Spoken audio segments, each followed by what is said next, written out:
This is the short summary of the book The Science of Getting Rich by Wallace D. Wattles. Other short summaries of the books and full audiobooks with text you can find on the YouTube channel Silentium. High-level thoughts. Focus your mind and energies and develop an abundance mindset and you will become rich. Many of the ideas in this book were warped into ideologies like The Secret, but the underlying concepts here are good. I'd recommend As a Man Thinketh and some Stoicism instead, though. The book discusses the high-level psychological foundation of getting rich. As the author says, whatever may be said in praise of poverty, the fact remains that it is not possible to live a really complete or successful life unless one is rich. But first, we have to define rich. He says, the man who owns all he wants for the living of all the life he is capable of living is rich, and no man who has not plenty of money can have all he wants.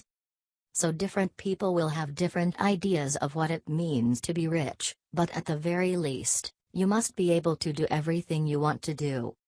Directing your thoughts. After a bit more exposition, he gets to the first major argument. Thought is the only power which can produce tangible riches from the formless substance. The stuff from which all things are made is a substance, which thinks, and a thought of form in this substance produces the form. This is similar to the ideas in As a Man Thinketh. Essentially, all richness starts in your thoughts, so you must properly direct those first. There is a thinking stuff from which all things are made, and which, in its original state, permeates, penetrates, and fills the interspaces of the universe. A thought, in this substance, produces the thing that is imaged by the thought. Man can form things in his thought, and, by impressing his thought upon formless substance, can cause the thing he thinks about to be created. This is where you start to see how people can take the idea too far and end up believing in the secret. The point isn't so much that you can will success into your life, rather, that you must first direct your thoughts towards it. That's how I read it, at least. Avoiding competition. You are to become a creator, not a competitor. You are going to get what you want, but in such a way that when you get it, every other man will have more than he has now. Focus on creation, not on beating people. Be your best self, and in doing so, help others be better. Remember, if you are to become rich in a scientific and certain way, you must rise entirely out of the competitive thought. You must never think for a moment that the supply is limited. Abundance mindset. Focus on seeing the world's resources as abundant, not limited, and you can have more of the creator mindset. Give every man more in use value than you take from him in cash value, then you are adding to the life of the world by every business transaction. More on the abundance mindset. Don't just try to take value, create more of it. Lollapalooza effects. Desire. The more clear and definite you make your picture then, and the more you dwell upon it, bringing out all its delightful details, the stronger your desire will be, and the stronger your desire, the easier it will be to hold your mind fixed upon the picture of what you want.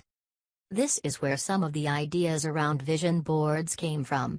People get too wrapped up in the idea of visualizing their goals, instead of acting on them, and create these elaborate pillars to devote themselves to. Maybe this is what the author meant. But I think he more meant setting clear goals for yourself. Using the will. To set about getting rich in a scientific way, you do not try to apply your willpower to anything outside of yourself. You have no right to do so, anyway. This is similar to the notion of direct actions from How I Found Freedom in an Unfree World, as well as one of the general ideas of Stoicism. Essentially, don't focus on things outside of your control. It's a waste of time and energy. In order to master your environment and your destiny, it is not at all necessary that you should rule over your fellow men, and indeed, when you fall into the world's struggle for the high places, you begin to be conquered by fate and environment, and your getting rich becomes a matter of chance and speculation. Again, more focus on what you can control, and ignoring the things you cannot. It was the short summary of the book The Science of Getting Rich by Wallace D. Wattles. Other short summaries of the books and full audiobooks with text you can find on the YouTube channel Silentium.